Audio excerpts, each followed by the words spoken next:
एक तरफ तो ईशा अभिषेक को अपना एक्स एक्स बोलती रहती है, लेकिन अभिषेक जब दूसरे किसी से बात करता है तो नाक मुंह बनाती है, जबकि खुद का प्रेजेंट बॉयफ्रेंड भी वहां पर आकर बैठा हुआ है।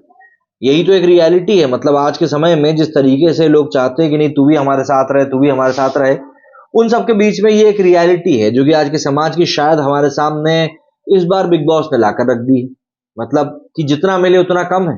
सीधी सी बात यही है कि तू भी मेरे साथ रहे, तू भी मेरे साथ रहे, तू भी मेरे साथ रहे, कोई मुझसे दूर नहीं जाना चाहिए, यही एक पूरी मेंटेलिटी बनी हुई है। लेकिन इन सब के बीच में काफी सारी चीजें ऐसी हैं जो कि खटकने भी लगी हैं। ईशा मालवीय के मौजूदा बॉयफ्रेंड समर्थ जुरेल की एंट्री होने के बाद से अभिषेक कुमार ने अपना दूसरा ठिकाना ढूंढ लिया है। अब उनका और खानजादी का एक लव ट्रैक दिखाया जा रहा है।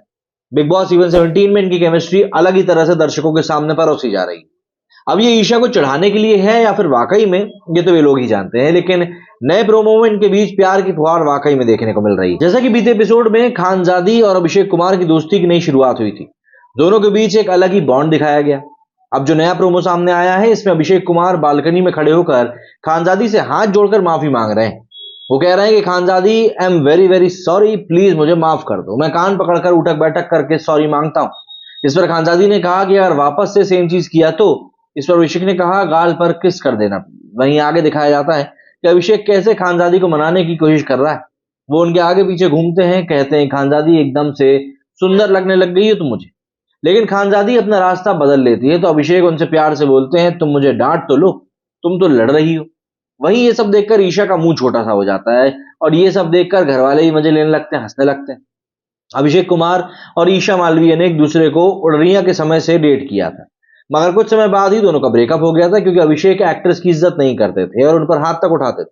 जैसा कि समर जुरेल और ईशा ने भी शो में इस बात को माना है कि कैसे एक बार अभिषेक ने एक्ट्रेस को थप्पड़ मार दिया था। उनसे ब्रेकअप के 3 महीने बाद ही एक्ट्रेस ने उनसे ब्रेकअप करके समर्थ का हाथ थाम लिया। एक तरफ प्यार, दूसरी तरफ तकरार, हर दिन कोई ना कोई नया ड्रामा देखने को मिल ही रहा है। लेकिन यहाँ सबसे दिलचस्प बात यह है कि नील भट्ट और ऐश्वर्या शर्मा अब खुलकर अपनी बात रखने लग गए हैं। अंकिता लोखंडे और विकी जैन के खिलाफ इसी तरह से ऐश्वर्या और अंकिता के बीच भी जबरदस्त लड़ाई देखने को मिली। साथ ही घर के अंदर 2 शादीशुदा महिलाएं हैं, इसलिए करवा चौथ का व्रत भी धूमधाम से मनाया गया। ये तो हुई नील, ऐश्वर्या और अंकिता विक्की की बात। उधर दूसरे मकान में अलग ही ड्रामा चल रहा है। ऐसा कुछ होता है कि मनारा चोपड़ा बिग बॉस से रिक्वेस्ट करती हैं कि उन्हें कन्फेशन रूम में बुलाएं और वो शो छोड़ना चाहती हैं। वहीं समर्थ भी अपनी लेडी लव ईशा से भिड़ जाते हैं और अभिषेक उन्हें सांत्वना देते दिखाई देते हैं। मतलब ये तो कुछ अलग ही चीज हो गई। बिग बॉस 17 में अंकिता लोखंडे और ऐश्वर्या शर्मा सज धज कर अपने अपने पतियों नील भट्ट और विकी जैन के लिए करवा चौथ का व्रत रखे। इस दौरान सभी घर वाले भी उनके साथ मिलकर पूजा पाठ में शामिल हुए।